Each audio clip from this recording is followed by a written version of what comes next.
In Africa, stories are not just told, they are remembered.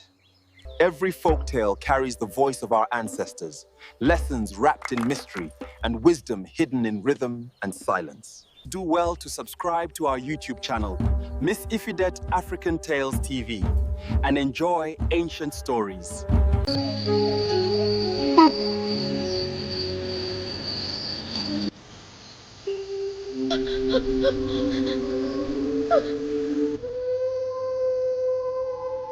Oya oya ọmọ mi ìjì odò ilé yìí wà nílé ojú ó lè ilé.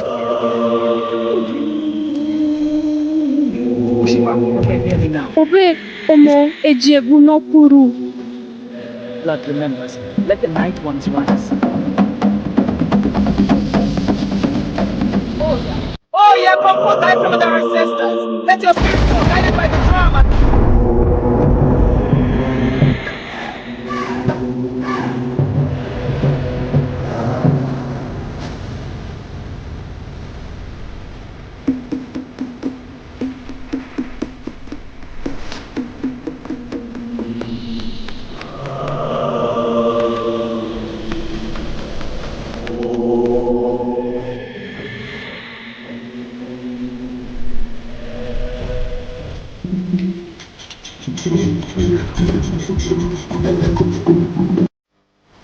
By the fire's breath and earth's hold, let the veil be drawn, the truth told.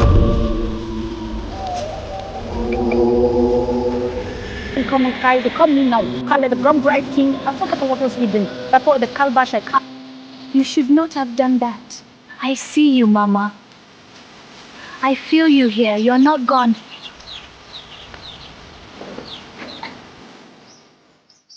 The night my life changed did not arrive with thunder or warning. It came quietly, like a lizard crawling across a wall. Our compound in Umuaja village was already asleep, wrapped in the soft breathing of goats and the distant hum of crickets.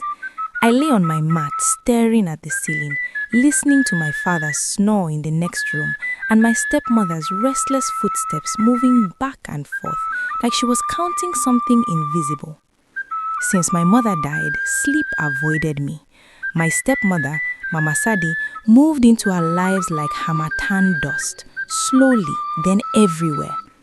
During the day, she laughed too loudly, wore bright wrappers, and returned from the market smelling of palm wine and strange perfumes. But at night, she became another person. The lamps went off, yet her shadow refused to lie down. That night, I heard the soft creak of the wooden door.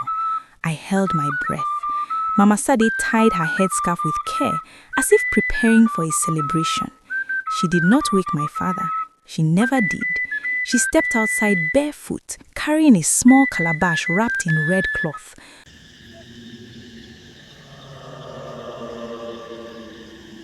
My heart began to beat like a talking drum, calling bad news. I told myself to sleep. I told myself I was only a child with foolish thoughts. But fear has its own ears. It listens when you pretend not to. I waited until her footsteps faded into the bush path behind our farm. Then I stood up. The earth was cold beneath my feet. The moon followed me like an eye that already knew my secret. I did not know where Mama Sadi was going. I only knew one thing. That night, my house stopped sleeping, and so did my destiny. I moved like a shadow behind her, careful not to crush the dry leaves under my feet. The night smelled of wet earth and smoke from distant fires. Every step I took made my heart race, as if it had a mind of its own.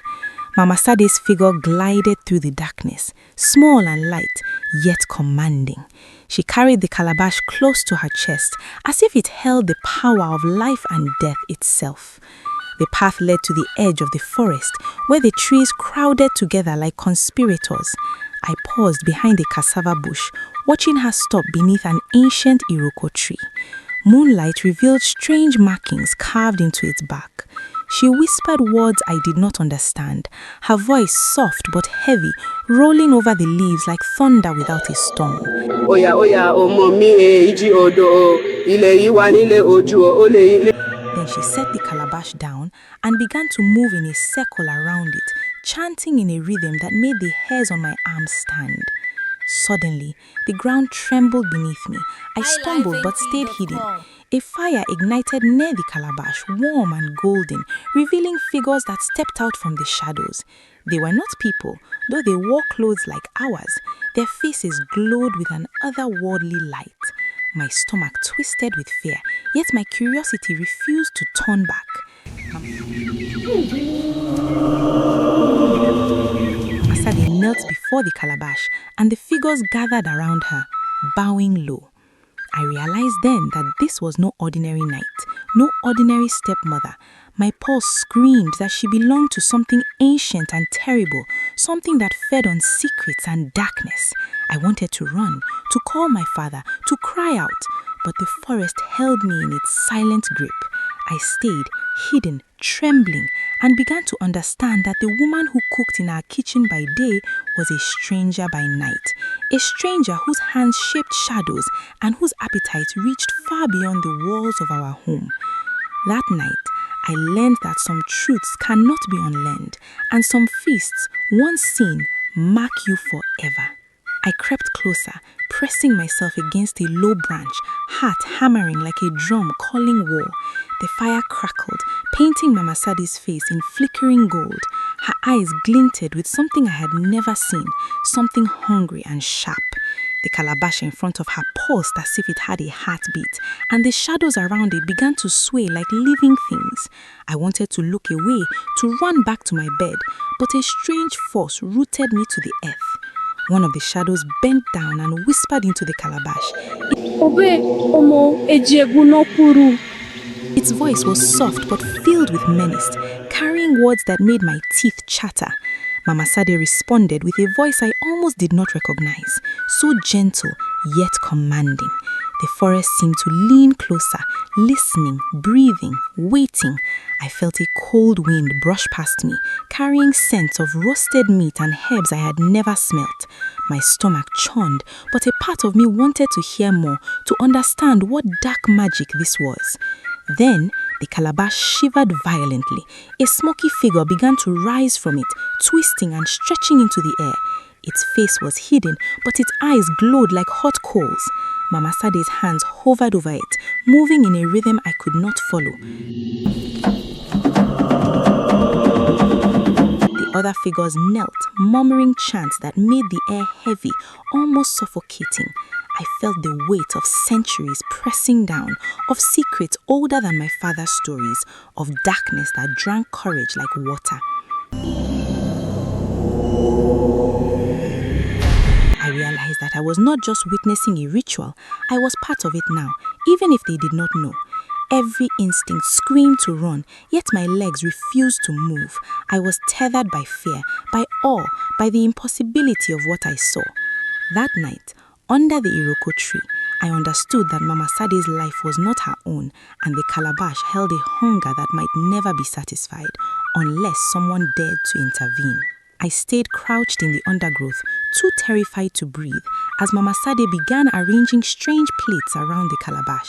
Each plate held objects I could barely recognize, roasted roots that seemed to twitch, herbs that smelt of iron, and tiny carved figurines that looked eerily like people from our village. The figures moved closer, circling the calabash and whispering in unison. Oh yeah, comfort thy from the ancestors. Let your spirit soul, guided by the drum. The forest seemed to pulse with them, the leaves vibrating as if alive. The smoky figure rose higher, now taller than any person I had ever seen. Its eyes glowed with hunger, and I felt its gaze pierce straight into my chest. Mama Sade spoke to it in a language older than my father's memory, and the air hummed with energy that made my scalp tingle. The figures laid their hands on the ground, and from the earth, more shadows began to crawl toward the fire, moving like they had bodies but no bones. Hail to the spirit that rises from the earth. We call upon Ancient One. May your light guide us through the darkness. My heart thudded violently. Every instinct in me screamed to flee. Then, one of the shadowy figures looked directly toward me. I froze. Its face was hidden, yet I felt a knowing stare that made my limbs weak.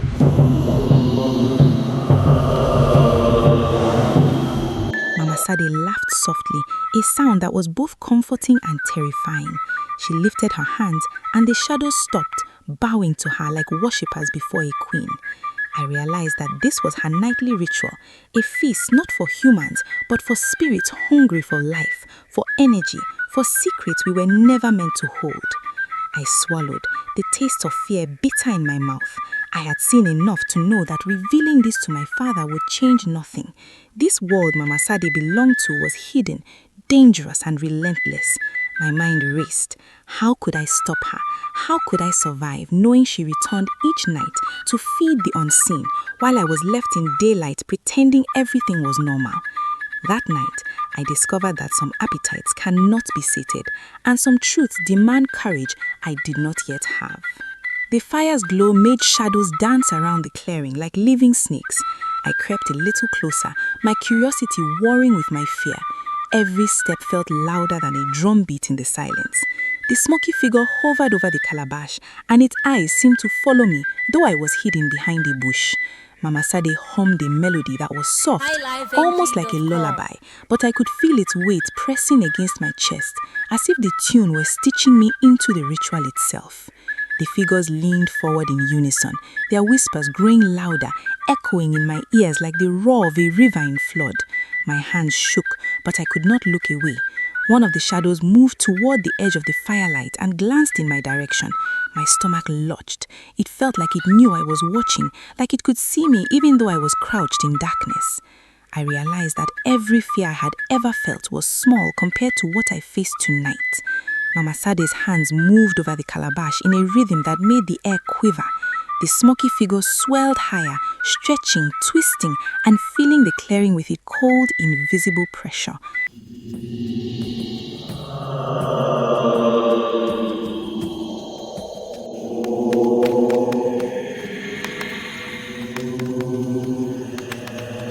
I wanted to run, yet my legs were frozen as if rooted to the earth.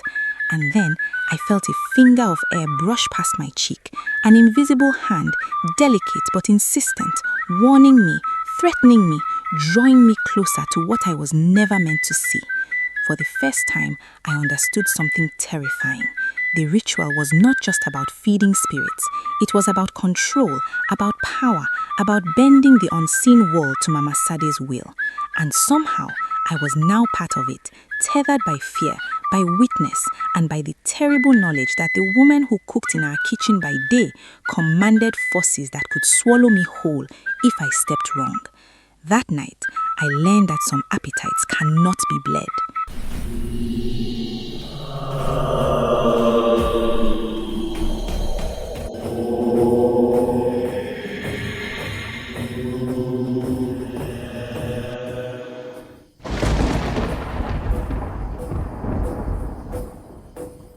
That night, I learned that some people live among us, yet belong entirely to another world. The forest seemed alive that night, whispering my name with the rustling of leaves and the sighs of the wind.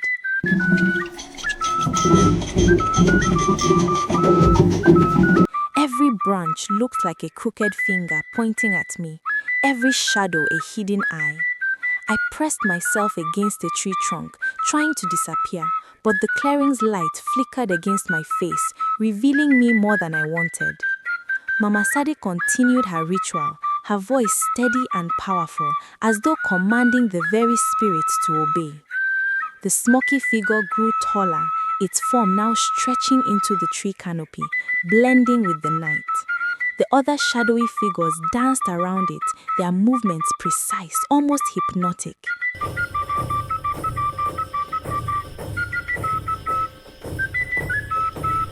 I shivered, feeling the pull of their rhythm, the weight of a magic older than my village, older than anyone alive. My heartbeat was deafening, yet I could not tear my eyes away. Every instinct screamed that if I stepped closer, I might never return. Yet, every cell of my body demanded to understand what lay in that calabash. Then, the wind shifted, carrying a scent of burnt herbs and iron. The shadows quivered and swayed, and Mama Sade began whispering directly to the smoky figure. By the fire's breath and earth's hold, Let the veil be drawn, the truth all. I realized the calabash was not just feeding them, it was opening something, some gate between our world and another. A strange hum vibrated through the earth, crawling up my legs and twisting my stomach. I wanted to cry out, to run, but my feet were trapped in the soft soil, as though the earth itself knew I had stumbled upon a secret too dangerous to escape. I saw movement at the edges of the clearing, figures stepping out from between the trees, their faces obscured, their bodies elongated and shimmering in the firelight. They carried drums and rattles, instruments of some forgotten worship, and began circling the calabash, chanting in a language I could not decipher.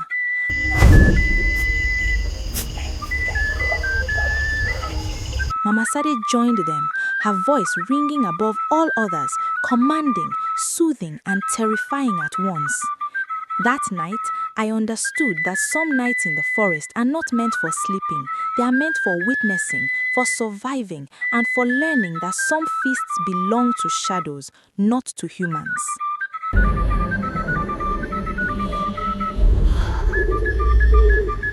I pressed my face into the earth, hoping the shadows would forget me, but the night seemed alive with knowing.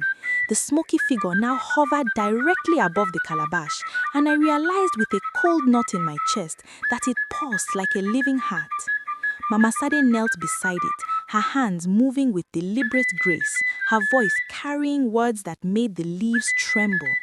I wanted to scream, to wake my father, to shatter the spell of that night, but fear had frozen my voice. A low hum began to rise from the circle of figures.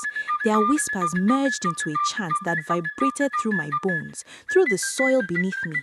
I could smell iron, fire, and something sweeter, almost like blood mixed with honey. My stomach twisted, but I could not tear my eyes away. The smoky figure now bent closer to the calabash, and I realized with unalloyed horror that it was not feeding them, it was themselves that it was feeding. It was a being that consumed energy, life, even secrets, and Mama Sade was its chosen vessel. I could see the devotion in her eyes, the surrender, the dark joy of someone who had given herself fully to something unimaginable. A chill ran down my spine. The shadowy figures knelt, their murmurs now more urgent, almost reverent. I realized that this was no ordinary ritual. This was a covenant. Something had chosen Mama Sade, and in return, she served it, feeding its strength night after night until it could reach beyond the clearing, beyond the forest, beyond anything I had ever known.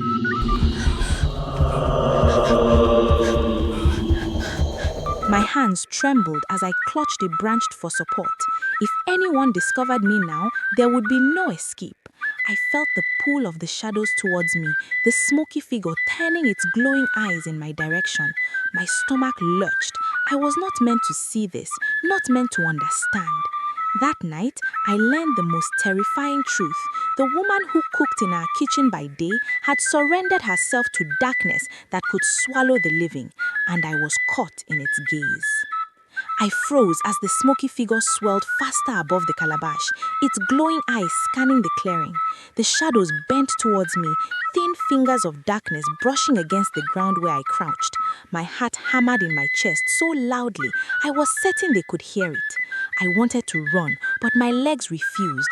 My body was trapped by fear, by the forest, and by the knowledge that I had seen something no child should ever witness.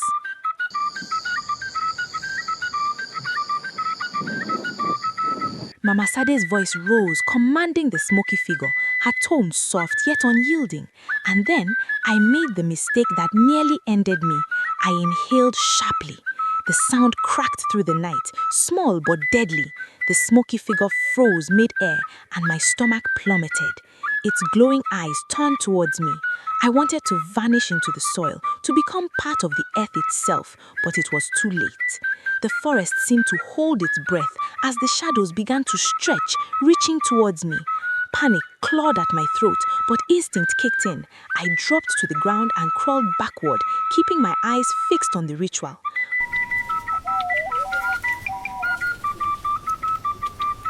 Mama Sade's gaze flicked towards the edge of the clearing, and for a moment I thought she had seen me. Her lips moved, whispering something I could not hear. The smoky figure hesitated, and the shadows retracted slightly, as if held at bay by her power. I understood then, with a terror that burned through my chest, that I had no protection of my own. I was vulnerable, small, human, and entirely in the wrong place at the wrong time. But the forest had given me one small mercy. She had not yet seen me fully. That night, I discovered that survival often depends on luck, and that some secrets are protected not by courage, but by the mercy of those who wield darkness. The next night, I could not stop thinking about the calabash. Its glow haunted my dreams, its smoky figure appearing behind every tree and doorway. Fear had not left me. It had grown roots in my chest, but curiosity gnawed at me relentlessly. I knew I had to see it again, to understand what Mama Sade was feeding, and why the shadows obeyed her so completely. I waited until my father's snores became steady, until the village lay in perfect silence. I slipped from my room, careful not to make a sound, and followed the familiar path to the clearing. The moon was a thin sickle in the sky, casting silver light over the bushes and trees. The forest smelled of wet earth and decaying leaves, but tonight it also carried a strange sweetness, the scent of the unseen feast I sought to understand.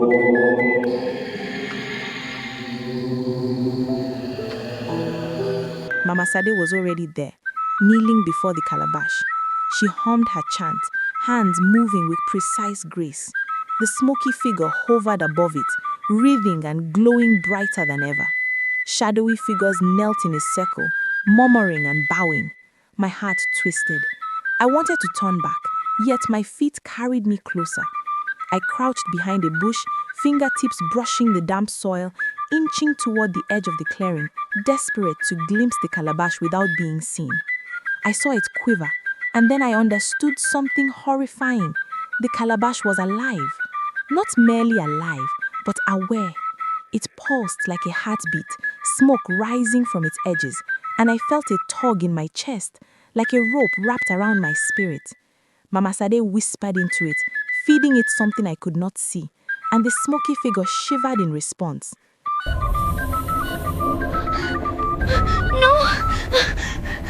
That night, I learned that some objects hold life in ways that defy logic, and that touching the edge of darkness can mark a person forever. I could not resist the pull of the calabash. Every instinct screamed to stop, yet my feet moved forward, carrying me closer to the glowing object and the smoky figure above it. The forest seemed to lean in, holding its breath as I inched through the undergrowth. My hands brushed against leaves and branches, and I imagined that each sound might betray me. My pulse raced like a festival drum, and yet I could not turn back.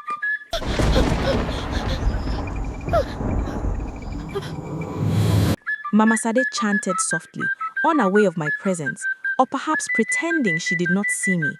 The shadowy figures knelt in reverence, their whispers blending into a rhythm that tugged at my chest, at my soul. The smoky figure twisted above the calabash, its glowing eyes glancing at me for a fleeting moment. My body froze. I felt the pull of the calabash stronger now, like gravity had shifted, dragging me toward it. My curiosity outweighed fear. I stepped closer, hand outstretched, fingertips trembling as they neared the calabash's rim. The moment I touched it, a jolt ran through me, cold and electric, lifting the hair on my arms. The smoke swirled violently, spiraling around me like a storm. A voice, soft, hungry, ancient, whispered in my mind. It called my name, drew me in, and promised knowledge I could not resist. The shadows quivered, stretching toward me, but Mama Sade's voice rang out, commanding them back. I gasped, startled, yet something deep inside told me that the calabash had noticed me, that it had chosen to acknowledge my presence. I withdrew my hand slowly, trembling, heart racing, knowing that I had crossed a boundary that could never be uncrossed. I had touched the edge of a power older than memory, and the forest itself seemed to shiver in response. Oye, oye, ebe ojone, ekonore no, please. That night, I learned that curiosity can be as dangerous as the darkest magic, and that some forces do not forget those who dare approach them. The next morning, the village seemed normal, but I felt a weight pressing on my chest. The forest no longer felt safe. Every rustle of leaves, every flicker of light through the trees reminded me of the smoky figure and the shadows that had reached for me. I told myself it was just fear, that imagination exaggerated things, but deep down I knew better. Mama Sade's ritual had marked me, and the calabash had not forgotten.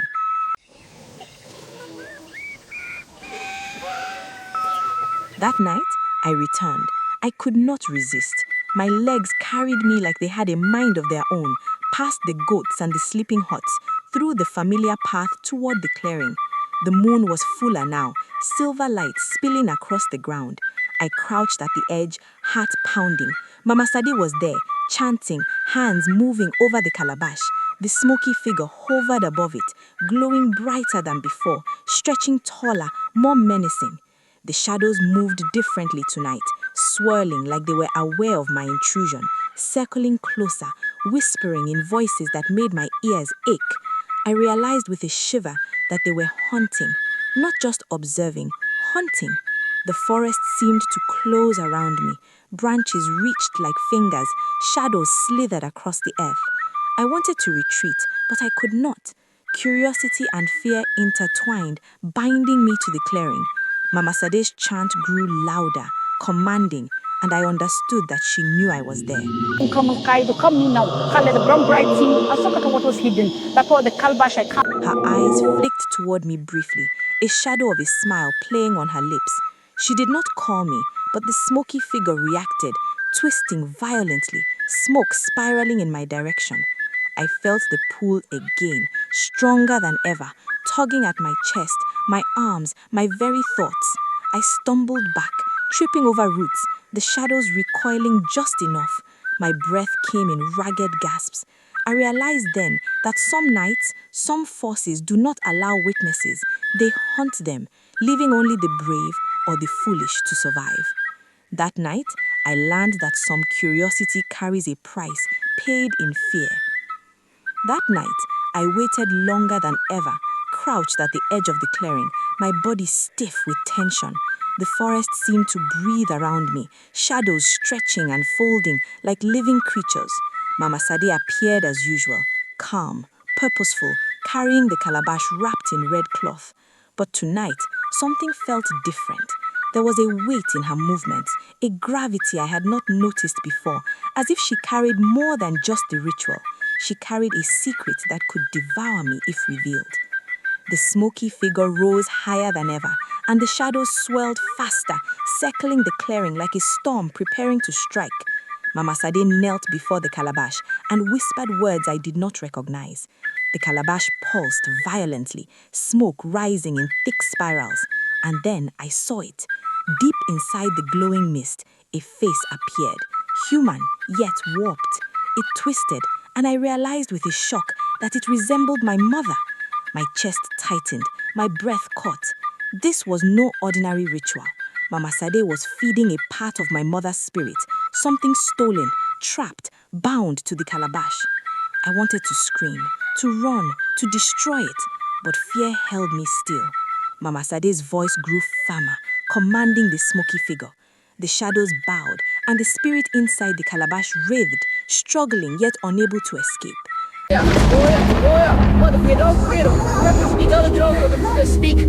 I realized then that my stepmother's wild lifestyle, her nightly absences, her laughter that hid secrets were all in service to this, capturing and feeding on what belonged to others, bending life itself to her will. My heart ached. Rage, sorrow, and fear twisted inside me. I had seen too much. I understood the depth of her darkness, and worse, I understood that I could not fight it. Not yet. That night, I learned that some people hide monsters behind smiles, and some monsters are nourished by the lives of those we love most. I could not stay hidden any longer. My mother's face trapped in the calabash haunted me, and rage mixed with fear coursed through my veins. That night, I crept closer than ever before, hands shaking, mind screaming that I was walking straight into death. The smoky figure stretched higher, and the calabash glowed like molten gold. Mama Sade's chant filled the clearing, her voice commanding, soothing, yet cruel. I stepped into the circle, heart hammering. The smoky figure paused for a moment, eyes glowing brighter, sensing my intrusion. The shadows recoiled slightly, but Mama Sade turned toward me with a smile that made my stomach churn. "You shouldn't be here," she said softly, yet her voice carried a weight that bent the night itself. "I know what you are doing," I said, trembling but resolute. "You're feeding on her, on Mother. This has to stop." The shadows hissed, circling me, stretching like hungry snakes. The smoky figure twisted, smoke filling the air with a sharp metallic scent. I realized then that I was utterly unprepared. My courage was a thin veneer, and the ritual was alive, aware, and far stronger than I could comprehend. Mama Sade laughed, a sound both terrifying and mesmerizing. "Do you think you can stop me?" she asked. "Do you think you can touch what has been mine for so long?" She gestured toward the calabash, and the smoky figure surged forward, filling the clearing with its presence. My legs trembled, the shadows hissed and pressed closer, but I stood firm, hand extended toward the calabash, driven by grief, love, and the stubborn bravery of a child who refuses to lose what is sacred. That night, I learned that confronting darkness requires more than courage. It demands sacrifice, ingenuity, and the willingness to face forces older than memory. The smoky figure surged toward me, filling the clearing with its suffocating presence. The shadows twisted and writhed, slithering along the ground like living snakes, reaching for me, trying to drag me into darkness. My hand hovered over the calabash, trembling, yet I knew I had no choice. I had to act. Fear screamed in my ear, but grief and love for my mother lent me strength I did not know I possessed. Mama Sade's eyes blazed with power as she commanded the smoky figure. "Leave her," I shouted, voice cracking but firm. The shadows hissed louder, circling faster, but I lifted my hands higher, palms trembling yet resolute. I whispered the words I had learned from old stories my mother used to tell me. Prayers, names of spirits who guarded the living, charms to repel darkness. I felt a strange warmth gather in my chest, spreading to my hands, and I pressed it toward the calabash. Smoke and shadow clashed. The smoky figure shrieked, twisting violently as the warmth from my hands met the darkness. Mama Sade's chant faltered for the first time. The shadows recoiled, hissing, as if burned by invisible fire. I felt the calabash tremble violently, then shift, wobbling on the ground. Inside, my mother's trapped spirits twisted and cried out, a sound that pierced my heart. With one final surge of will, I pressed my hands against the calabash, sending all the warmth, love, and courage I could muster into it. The smoky figure shrieked, spiraled upward, and dissipated in a whirlwind of smoke and light. The shadows scattered, retreating into the forest. Mama Sade fell back, breathless, her power broken, her eyes wide with disbelief. That night, I learned that even the darkest magic can be challenged, and that love, pure, unyielding, fearless, can illuminate shadows older than memory itself. I see you, Mama. I feel you here. You're not gone. The clearing was quiet, but the air still shimmered with the remnants of what had been. Smoke curled lazily from the calabash, now empty, inert, as though it had been waiting for me to act. The shadows that had roamed freely for centuries were gone, scattered into the forest like mist before dawn. The smoky figure no longer twisted above the calabash. The only movement was the soft sway of the trees in the wind. My body trembled from the effort, from fear, from relief. Mama Sade lay on the ground, staring at me with wide eyes, powerless and human for the first time I had ever seen. Her laughter, once cruel and commanding, had vanished. She tried to arise, to reclaim the ritual, but her strength was gone, her dark command broken. You should not have done that. I felt no joy in her defeat, only a heavy sadness for what she had lost and for what she had done to survive. The forest seemed to hold its breath, watching us both, as if unsure whether I belonged to it now. I approached the calabash slowly, my heart pounding. I could hear my mother's voice, faint, delicate, and real, whispering thanks, gratitude, relief. I touched the calabash and felt warmth, not hunger, radiate from it. The spirit had been freed, restored, yet I knew the forest had not forgotten what had happened. The shadows had been banished, yes, but they remained in the whispers of the wind, in the rustling of leaves, in the memory of the clearing itself. That night, I understood that victory does not erase fear, that freedom is hard won, and that some feasts leave scars even when they end. Mama Sade would never command shadows again, but the memory of her power would linger, a cautionary tale in the forest and in my heart. And I had learnt that courage, love, and resolute could change the course of even the darkest night. The first light of dawn broke over Umwaja village, painting the sky in shades of gold and crimson. The forest seemed calmer, though still alive with whispers, as if it remembered the battle from the night before. I walked slowly back along the path, feet aching, hands trembling, heart still pounding. The air smelt of wet earth and smoke, but it carried a peace I had not felt for many nights.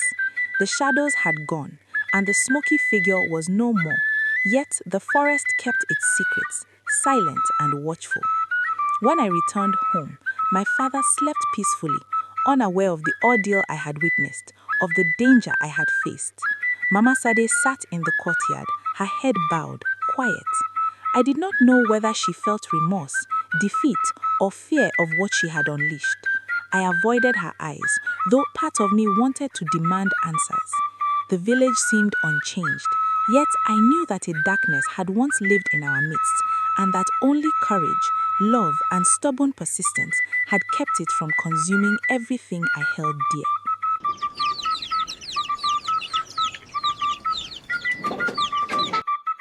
I went to the calabash, now resting in the clearing, beneath the iroko tree, its glow gone, its contents gone, yet warm to the touch. My mother's spirit lingered faintly, a presence of comfort and strength. I whispered her name, and the wind answered softly, carrying her love through the branches. I realized then that some forces, though terrible, can be confronted. Some feasts, though dark, can be ended, and some shadows, though long and hungry, can be driven away by a heart that refuses to surrender. That morning, I learned that courage and love leave marks as deep as fear, that darkness cannot claim what is protected by truth, and that even a child can change the course of destiny. From that day forward, our village slept easier, and I carried the memory of the night my stepmother feasted at midnight, a memory of fear, courage, and the triumph of light over shadow.